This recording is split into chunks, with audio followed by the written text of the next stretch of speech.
Not too long ago, I put up a teaser video about my time at Travis Haley's D5 Carbine course.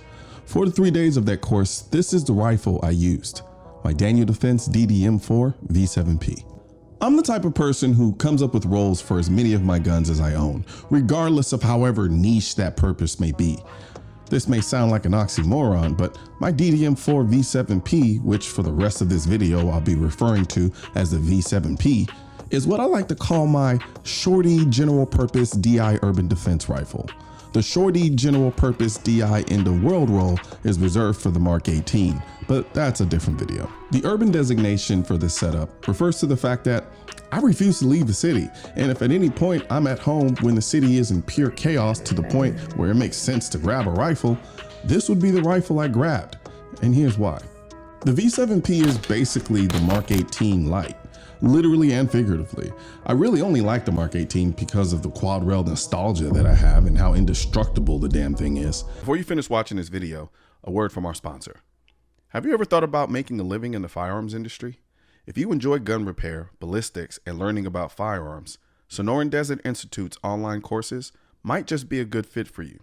To find out more, visit sdi.edu or call 480-999-4767 today. All the ammo used in this video was brought to you by Nosler, maker of the most innovative, most accurate, and most effective bullets and ammunition in the industry. The V7P, on the other hand, has Daniel Defense's MFR 9-inch M-LOK rail system, which is lighter and slimmer and better balanced, especially when I start putting things like lasers, lights, and suppressors on the front end. So, let's talk lights, lasers, and suppressors. If I ever had to grab this rifle for its intended purpose, it will be suppressed. This is why I like the 10.3-inch barrel length of the V7P. The main purpose of the suppressor for me isn't really to be ultra quiet, but to simply prevent blowing out my ears if I ever have to shoot this thing indoors or period. That said, the suppressor that lives on this rifle the most is the Surefire SOCOM 556 RC2. That said, I figured if it's suppressed, might as well give it the ability to be a great nighttime rifle as well. That's where the light and laser comes in.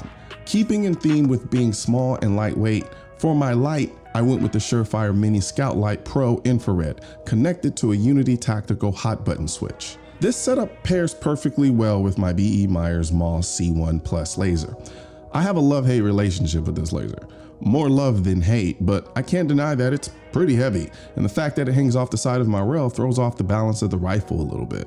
That said, from an ergonomic standpoint, with the incorporated fire buttons that sit on the rail, it makes my Unity hot button switch and the Maul a match made in heaven. Not to mention, the laser this thing throws out is simply gorgeous and mind-numbingly bright and far, but considering this thing costs 2 times the price of the actual rifle, it's better. So, if for whatever reason all the lights in the city go out during the citywide chaotic scenario, if I really felt the need to, I could throw on my night vision and still not only be able to see but defend myself from a position without giving myself away to people who don't have night vision. If there are other people running night vision, I just hope they're just like me and are taking a defensive posture. If not, well, it's gonna be an invisible light show. For night vision and neck strain purposes, I have my LCO sitting on a Unity Tactical Fast Optic Riser. I wasn't the biggest fan of this riser until I ran it in a Buck Doyle night vision course in New Mexico. It made the red dot acquisition so much faster and with less strain on my neck and back while using and not using night vision. Because of this, I accept the extra weight and continue to use them on my rifles. I also have a set of Magpul Imbus Pro iron sights as my backup sights. These are my favorite flip-up iron sights. They're small, taking up less rail space, they're high quality, and also kind of useless considering the Unity riser makes my LCO sit higher than my irons, so I can't exactly co-witness or use my iron sights at all. I probably should have thought about that one a little bit more. However, I'm probably just gonna end up going with a set of Imbus Pro offset sights. So that should be the way I go, and I'll definitely be making that change. Trigger-wise, I'm a Geisley whore. What can I say? I'm running the Geisley Super Semi-Automatic trigger. This is a very clean 2-stage trigger without being too light of a trigger. This gives me the ability to really register what my finger is doing on the trigger. I can stage it for a precise shot or sweep past the wall and almost run it like a single stage trigger if I need to. This type of versatility is perfect for what I deem my Shorty general purpose DI urban rifle. Another item on this rifle that I'm not entirely sure about is the buttstock. It's a BCM Mod 0 stock. Functionally, it works just fine. I'm just not in love with how it looks on the rifle. I don't hate it, but if I find another stock that gives me the aesthetic I want without sacrificing the functionality, I'm putting that one on. Hell, it might just be a different BCM stock altogether. My grip is the BCM standard gunfighter grip. On rifles with barrels 10 inches and up, this is kind of my go-to grip. I love the less aggressive grip angle, the texture on the grip, and of course a little trap door on the bottom for batteries and such. Last, I put 2 panels of rail scales on this rifle. They're there mainly for looks as much as they are for the added grip. They're supposed to help with heat, but I don't really notice anything. Either way, I like the extra grip and the looks it adds to my rifle, so I put them on.